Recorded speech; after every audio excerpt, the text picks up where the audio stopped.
Today's interview is with an inventor that launched his business at the age of 22, not that many years ago. And through persistence, grit, and ingenuity, he has grown sales for 3 really unique kitchen products. Whatever stage your business is at, you're really going to enjoy this interview. Welcome to another episode of the Harvest Growth Podcast, focused on helping consumer product companies, inventors, and entrepreneurs harvest the growth potential of their consumer product businesses. Today, I'm really excited to be speaking with Derek Monk. He's the owner, inventor, and founder of Kitchinventions.com. And it's spelled kitchen, I-N. So kitchinventions.com. And we'll put that in the show notes for everybody as well. He has 3 really cool innovations in the kitchen space we're going to talk about today. And he's got some cool success stories along the way that he's been able to enjoy with his business as well. So we'll hear all about that and really learn from Derek and how he's been able to create this successful business. Derek, welcome to the show.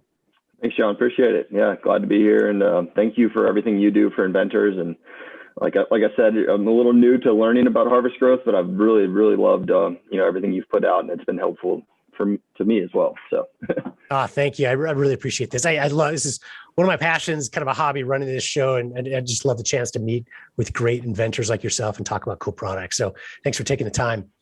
So we've got 3 products we're going to talk about: the Spoon Buddy, Pan Buddy, and the Strip and Snip product. These are all your inventions. Can you take a minute or so and describe each one of these products?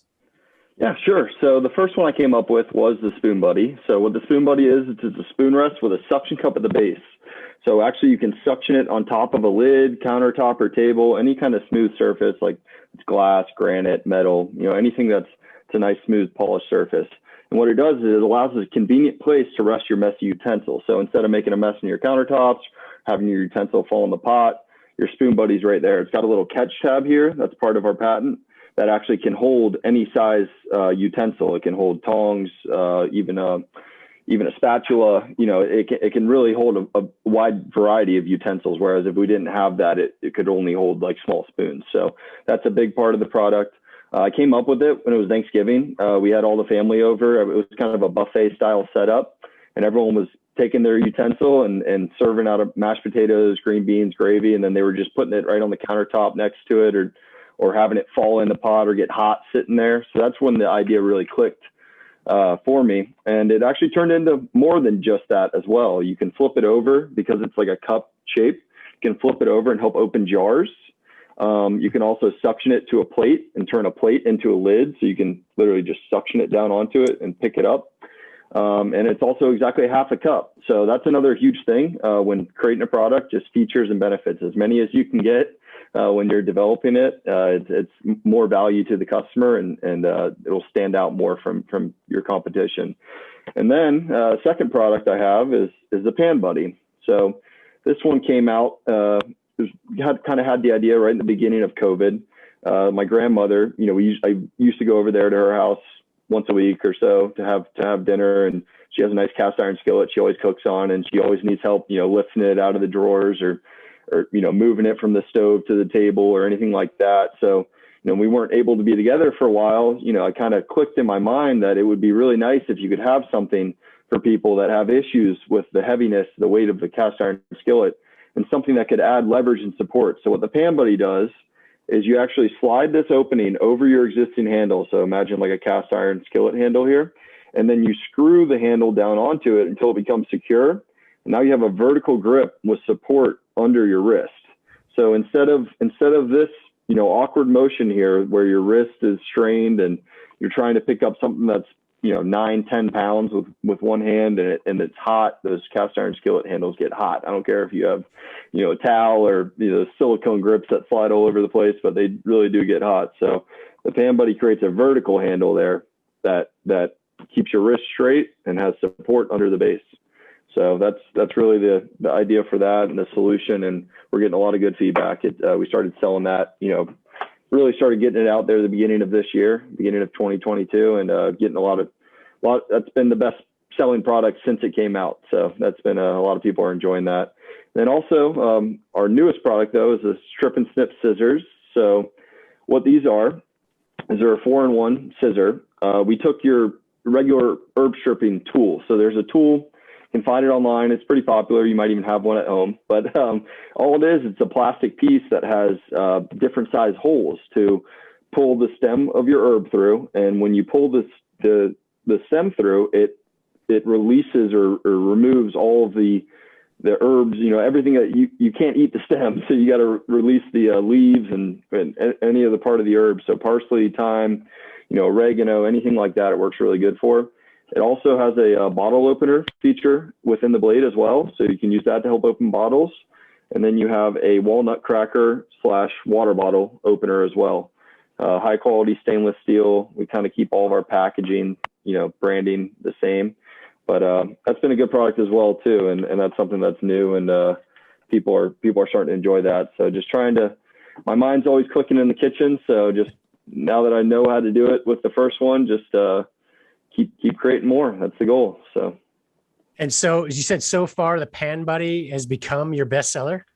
It hasn't sold more than the Spoon Buddy in lifetime sales, because the Spoon Buddy we came out with the end of 17, really started selling in 18, and the Pan Buddy's just the end of last year, beginning of 2022. But since it came out, it has been, when we air it, in a Good Morning America segment where all the products are together, whenever people come to our website now, currently the Pan Buddy is our bestseller. So.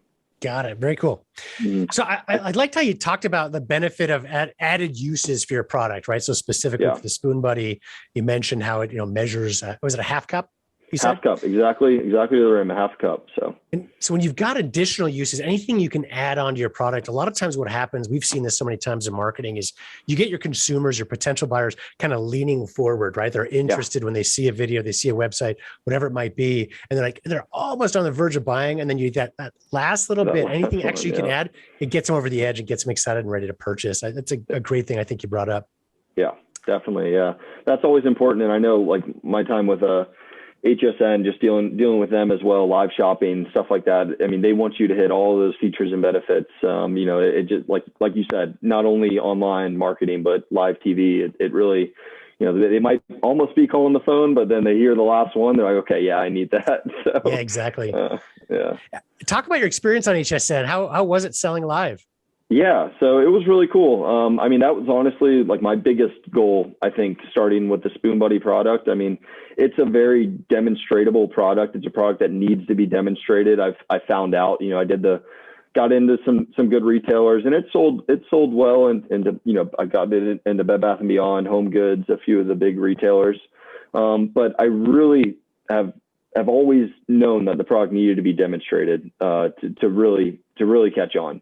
And HSN, QVC, those are perfect platforms for that. So I tried for a while, went to trade shows, reached out, cold called, and, finally, through all the efforts, they did end up replying. And, I'm in South Florida, they're in West Coast. So I said, hey, I'm going to be over there, next week, if I'd love to meet. And I wasn't going to be, but if they said yes, then I, got my car and got over there. So that was it. We had a meeting, and great company to work with. Honestly, I can't say enough good things about HSN and their employees and everything. But, I went down the path of, I really wanted to present the product myself as well. So I did all the training. They run you through a full day class.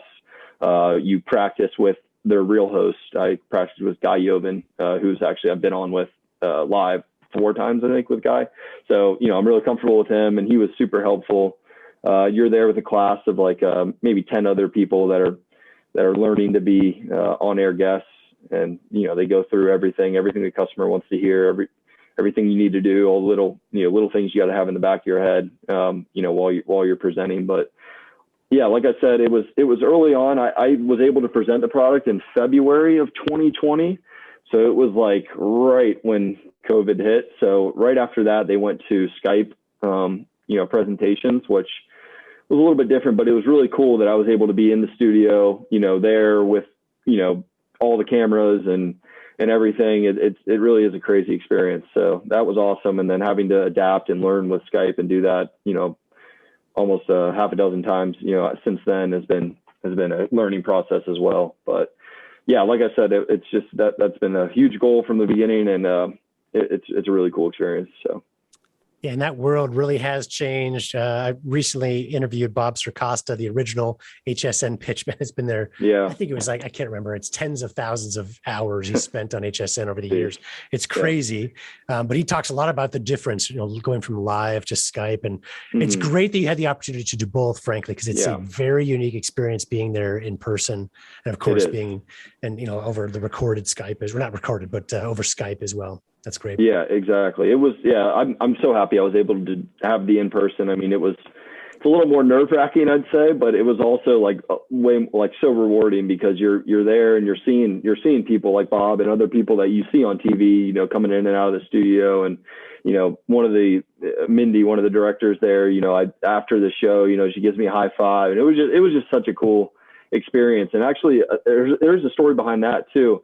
So we had an early morning segment the first time for the Spoon Buddy. It's like 7 a.m. earliest segment they had. I think we were the second product on. So I'm with Guy and I'm presenting the product and, did my whole pitch. It all went pretty well, I thought, but I got in my car and I was like, okay, well, I'm done now. I guess I'm going to drive back home in 2.5, 3 hours. I stuck around for a little bit and had breakfast, but then, went to drive back home and I get a phone call about an hour out of HSN from one of their producers. And they said, hey, would you be able to present at 4:00 today? And I'm like, oh, wow. And I was like, well, I guess the product did well. And they're like, yeah, I did well. So I had the best selling kitchen product that day. My first time ever being on TV and everything. And I turned around, I was an hour out. I turned around, went back in, took a quick nap at a family member's house that was in the area and got back on TV at 4:00 and pitched it again with Tamara. So it was really cool. So. Oh, that's a cool experience. You talked before about how long it took you to get on HSN the first time. And it's often the case. It's whether it's them or dealing with a big retailer, you really just need patience, frankly, oftentimes 100%. as an inventor, and keep working at it. Right. And you get that great opportunity. But it's funny, once you turn the corner and get in, whether it's on HSN or on the shelves at Bed Bath & Beyond or Walmart, it becomes so fast paced, right? Where it's like, you think I might be done for a couple of months. Boom. 2 hours later, you're back on the air. And it's really interesting. I think the behind the scenes there, how many last minute decisions are made to fill slots and get last minute products. Yeah. I never realized that as well. I was talking with another person there. They had this bread product and it was supposed to go on like 4 times and, it keeps getting pushed, but they make decisions to change like up to a couple hours, hour before. I mean, I've had some Skype ones that have been canceled the night of. I mean, it really is live shopping. And I don't know, the analytics and everything that they, review to determine what is right at what time, but it's a really cool business. I've always been really, interested in it. So. Yeah, for sure. Well, that's cool. You got to have that opportunity so many times as well. One of the things I love about your business is the innovation you've had, right? So you started off with one really cool, innovative product. And so many times an inventor of a great product stops, right? They've got that awesome product and they just grow the business from there. But you kept your innovation going. And I think that's really, it's a great example, but it's a great way to continue to grow our businesses whether it's, innovations within a product, improving it as we go, or whether it's additionally like you've done of coming up with other products. Is there a process? How do you come up with these ideas that are so, I would say, unique and different? Yeah. Well, the one thing that I'll always say is like, I knew, I was pretty young when I started Kitchinventions. I was 22 years old when I started, but I always knew that I wanted to make this like a company of many products. I always saw I actually had a different product before the Spoon Buddy that I was working on, and the manufacturing was becoming too difficult. It's one of those things where I was learning a lot as to what it takes to develop a product. And I was like, okay, my first product, I don't know if this is this is going to be a little too expensive. It's a little too risky. The price point's a little too high. I actually had the idea for the Spoon Buddy a couple months or 6 months, let's say, into trying to develop that other product. And that's when I saw it as something that now that I know the processes, and that's the thing, once you have one, you really understand what it takes. And it's not always that hard, but you understand, the ins and outs of CAD and molding and why some pieces have to be made a certain way, and it reduces your cost of molding, everything like that. You understand all that when you start going through it. And with the Spoon Buddy, we created that mold, got it out pretty quick after I had the idea. I mean, from idea to mold start selling was like 6 months. And I think that's pretty good because it takes 2 months usually to develop a mold. So that was my product that I saw could open the door to these other products. As you just mentioned a couple of minutes ago, once you get in once, it really is a lot easier. I mean, I've can send an email right off to any of these buyers now and everything and get a response within a day or less. And they have that relationship. They know you're trustworthy. They know you deliver a good product. So, just having that ability just allows you to be able to grow a lot easier as well. So. We've had the pleasure of working with hundreds of inventors and literally launching hundreds of products over the last 15 years. And I always coach our new inventors, ones that are like, they have a brand new first time product. They're so excited. And so are we. But I always say, this is a fun process. Once you get through it once, right? For us, it's the marketing side, right? For you, it's kind of the development side and marketing, of course, running the whole business. But it's addictive, right? Because you figure out the process. It's very repeatable, right? So I think, as you mentioned, the innovation side, once you get your mind working in that direction, you're looking for other ideas, that becomes repeatable. But so is the marketing and development side, in part because of relationships that you developed, in part because of just understanding the processes and being able to repeat similar things you did before, even if you're in a new or different market with your other one and really looking to grow in that direction as well. Yeah, definitely. And I actually self-taught myself AutoCAD as well. So that's been really nice because with the Spoon Buddy, I designed this all in AutoCAD. I mean, I have the first prototypes. I have, you could see the file down to the first circle that was drawn to be able to create it. And it's really cool because I'm not an engineer. I went to school for business management at UCF, but I think that is a huge benefit early on as an entrepreneur, is being able to take your designs, prototype them, change them so quickly. I mean, there's times where I would get the first 3D print and be so excited that I got it back, but know that there needed to be changes. And I would just stay up until 3 in the morning, modifying that so I could send it to the 3D printer the next morning and say, hey, now print this one, So just being able to do that. And instead of having to translate your idea, something that's in your mind, to an engineer, someone who's, engineers can be expensive too, but, just someone who doesn't have the exact idea. There's a lot of back and forth that can really kind of string out that development process. But, having that knowledge and has really been a big asset to me, I think, as well. So two of your products, so Pan Buddy and Spoon Buddy, are entirely made in the USA, which is, you should really, frankly, should be congratulated for that because it's not easy to get to that step. But I know it's something important for you, and you're, they're still at good prices, right? They're so oftentimes, we talk to inventors that have great ideas. They find a US manufacturer and it costs 5 times as much. I mean, no one's going to buy it, right? But you've kept the value down, the quality up, and still able to manufacture in the US. First of all, how have you been able to do that? Yeah, definitely. So I think it is something that, hopefully more people will be able to figure out how to do, and hopefully that we can bring some manufacturing back here to the US. I think the biggest thing is how the product is made, how it's manufactured as well. That's one of the first big steps. I mean, if it's something that does unfortunately require a lot of manual labor or assembly or things like that, I mean, it's kind of, it's the way economics work. If places with lower labor rates, you can make a product for less if the labor is very important. But the good thing for the Spoon Buddy and the Pan Buddy as well, they're injection molded products. So, yes, there is labor that needs to be there. There's labor that needs to run the machines. And, I go down to our manufacturing facility in Fort Lauderdale and, do quality checks. And there's always still people there, working, and it's nice supporting, people in the U.S. and giving them jobs and wages, but it doesn't require, let's say, each product doesn't require a lot of assembly or anything like that. So the injection molding, it comes down to cavities as well per mold. So, like for example, the Spoon Buddy has a 2-cavity mold, so I'm able to make 2 every minute. So you have your hourly rate for the labor, things like that. You have your cost of your material.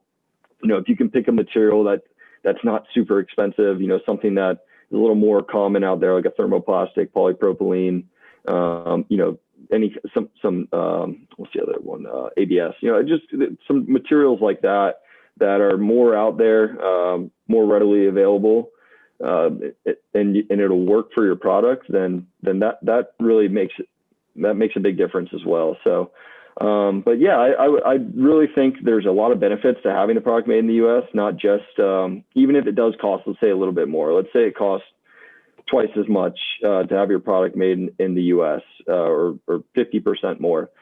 Some of the huge benefits, and I was explaining this earlier to you, John, is that you have a lot of control over your supply. You don't have, everyone saw all the containers that were backed up in the port, about a year and a half ago. I mean, it was crazy how long it would take to get things out of port. And a lot of, suppliers were having to, a lot of retailers were canceling orders to suppliers because they couldn't get the product in time. They're trying to get it for the holidays. It's not here. With me, if I have the material's ready to go, the mold is available to be put on, we can start making 1,000 units a day. So, or more than that, if with increased cavities and molds. But it just makes it to where your lead times are a lot less to retailers, which they love. It opens up opportunities. I've been on Good Morning America, and one of the times we were back ordered or we sold out of everything that we had in stock that we put on Good Morning America. It was a really awesome experience. But we were able to back order certain units because they said if you can ship within 30 days, then we can have a certain amount back ordered. So 65, 70% of our sales from that segment were on back ordered units. So we would have never gotten those sales if we weren't able to make the product in the US and have that control and lead time, controlled there. So that's been a huge benefit. And like I said, yeah, there's a lot of uncertainties with any manufacturer, but just having those few benefits are really important to me and have made Kitchinventions successful in my opinion. So. And the operations of a business are often take a back seat, right? There's so many seats, right, to figure out marketing, sales, operations, development, et cetera. But operations, including logistics or inventory management, can be so hard. And when you've got a 4 or 5, 6 month lead time bringing products in from overseas, like you said, in some markets you have to, right? Unfortunately, it's hard to make here. But if you can bring it stateside, there can be a great benefit that, maybe it's a little higher cost to manufacture, so many cost savings and certainly time savings as well, or opportunity cost, as you mentioned, right? Those sales that wouldn't have happened. No tariffs, just a lot of things like that. I mean, there's, the last few years have definitely been a change. And you hear it a lot in politics as well. A lot of people do want things made in the U.S. and, who knows the right or wrong way to do it politically, but in general, I think it is important. I think that having American made products is our value add as well. So yeah, love it. You talked a little bit about Good Morning America and getting on that show a couple of times. Yeah. Can you talk about any advice you have for our listeners on getting an opportunity like that? May not be GMA for everybody. Maybe it's the Today Show. Maybe it's something else. But any advice you have for them?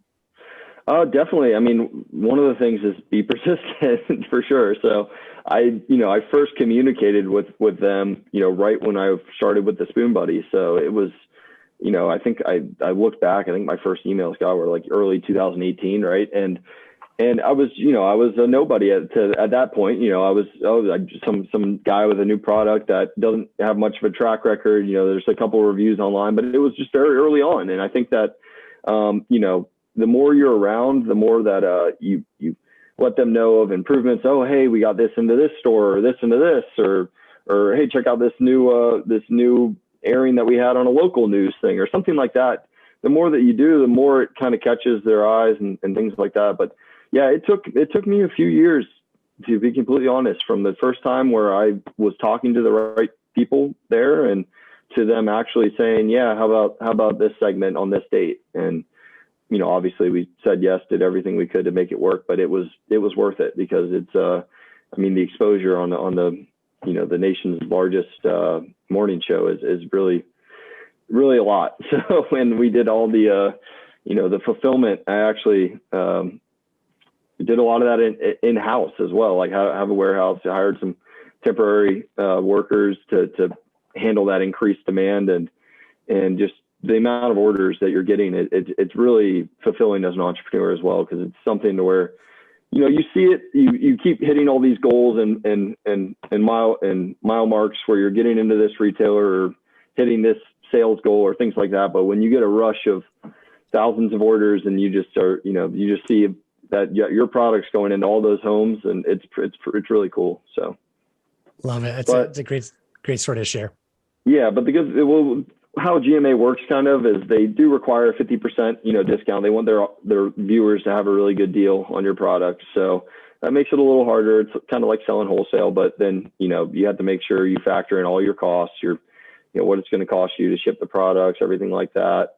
They take a small commission as well with that. But other than that, it's a really good. They're good to work with. Tori does a great job on their presenting products. She's very passionate about it. Anyone that can have the opportunity to definitely look into that, because it's a good way to get your product out there and get some good exposure. So, you talked about the word persistence with Good Morning America, with HSN and other opportunities, and we keep calling them opportunities, right? But you create your own opportunities. It does take work. It takes persistence, and the biggest successes, yourself included, it's not easy. You have to have a great product, of course, right? But that's where the work starts, right? That's where you start to get into these opportunities. And it certainly does take persistence along the way. So I'm glad you brought that up. Yeah. Derek, do you have any resources that you use that have been helpful to you that you'd recommend to our audience? Yeah, definitely. So, I guess one of the biggest resources that I find for getting a hold of these companies and just getting that first, getting the little kindle to the fire, is really getting on LinkedIn. Go and find the company that you want to reach out to, search their employees, put in the search bar, someone who you think is the right contact, and try to reach out there. Maybe you can call their corporate number, try to get a hold of them. I know I got a lot of stories with that as well. And I think that's a huge thing. Just doing that. LinkedIn. Also, I've talked with other entrepreneurs as well, people that I think have really cool products. I've been able to help them get into some of the retailers that I've got into, because I believe in their products as well. But also having someone else that's in a similar position as you. I know you've said this in a few of your podcasts before, but like someone who might be a little bit ahead of you, that you can bounce ideas off of. I've been lucky enough to find someone. He had a product called the Kitchen Cube, and we have monthly calls to say we're both in a pretty similar circumstances. He's done some things that have worked really well, and he's created those, and I've created mine, and we try to combine those and benefit each other. Because at the end of the day, I guess you could call us competitor, but our products are different. He's patented his product, mine's patented. We're not going to knock each other off, or we're not, but we kind of want to help each other and say, hey, I reached out to this company. They wrote me a big PO, or hey, here's how I did this. And we bounce that off of each other. So it's almost having like a little bit of like a pen pal entrepreneur. I think that's important to have, and someone, so you don't feel alone sometimes, because it can be a lonely process when you're doing it on your own, if you don't have a co-founder or something like that. So absolutely. That's great advice. Is there anything, Derek, that I didn't ask you in this interview that you think could be helpful for our audience? No, I think we covered just about everything. I would just, like I said, I think the biggest things is one thing I always tell anyone that comes to me with ideas. I just had a meeting earlier this week with someone who had some inventions that they were seeing how to pursue it. And I'm always open to things like that, but it really is like just down to the smallest, like people get so caught up, and I have this idea, it's $1 million idea, I'm going to sell so many of it. And it pulls you away from what's really important into getting there. And that is just doing, what is the next step? Like with the prototypes, how do I make a prototype? Oh, I do AutoCAD. Okay. Get on YouTube. How do you do AutoCAD? Oh, here's how I do AutoCAD. Yeah. And just every day, just putting on a notepad. That's what's worked for me. What are the, 3 or 4 things that I need to get through just to get to the next step? Because once you have the prototype out, okay, now you have to work on packaging. Now you have to get a barcode. How do you get a barcode? It's a bunch of the accumulation of a bunch of small things that get you to that final goal. And I think that that's the important thing that's overlooked sometimes. Everyone wants an easy path, or, just think that their product's $1 million product, but just those small steps, and just having passion and like you said, persistence to get through each one and still have the enthusiasm to want to keep going. So great. Well said. All of us, as inventors or entrepreneurs, our friends approach us like, oh, I saw that idea. I had that same idea 5 years ago. It could have been me, kind of thing. And it's true to some extent, right? Mm-hmm. But I think what happens so often is you look forward, if you have an idea, right? And you see there's 1,000 steps to get from idea into success, right? And I like how you said that, it's not really 1,000 in a day though, right? It seems so overwhelming, but it's 2 or 3, 4 at a time. Like chunk it up in small pieces and take these small increments and celebrate those successes along the way, right? So 100%. It might be, hey, I learned CAD today. That's a huge win, right? And tomorrow I'm going to make a CAD or whatever, CAD design, whatever it might be. So, and another thing as well too is like when you're talking with like a injection molding facility, like the one I have down in Fort Lauderdale, they'll tell you things to get you through that you didn't even know you had. Like, oh, what shore value do you need for your product? I didn't know what shore value was, and what does that mean? And then you test a few different ones. Oh, I need a 55 shore value. Just certain stuff that it's like, once you engage in that dialogue, and once you have something that you can begin to work off of, then you'll figure it out along the way, but you just have to do it on that very step-by-step approach, and just don't get too overwhelmed, but just every day do something to progress it. So, yeah, well said. Well, I want to encourage our audience, please check out Derek's websites. He's got a few of them. Kitchinventions.com. Again, the spelling is in the show notes, but it's spelled like kitchen, but inventions.com. Kitchinventions.com. It's KITCH, then the word invention. So that's the way I say it. So no, perfect. it's fine. No, better said. Right, said. That's good clarification. Or maybe easier to remember or to know how to spell is myspoonbuddy.com or mypanbuddy.com. Exactly, Again, check it out in the show notes. Derek's been nice enough to share a discount code or promo code with our audience as well. So if you use the promo code Harvest Growth, one word, you get a 20% off discount on their website with any products you want to purchase from them as well. At a minimum, I encourage you to check out the website. Really cool products, great work that Derek's done here. Also, be sure to check out harvestgrowthpodcast.com to see other episodes we've recorded. And if you like this episode, you want to learn more about how you can profitably grow your own consumer product business, please subscribe to our show and leave us a review at iTunes or Google Play. Derek, thanks again for your time. Thank you, John. It was a pleasure. That was really fun. Thanks.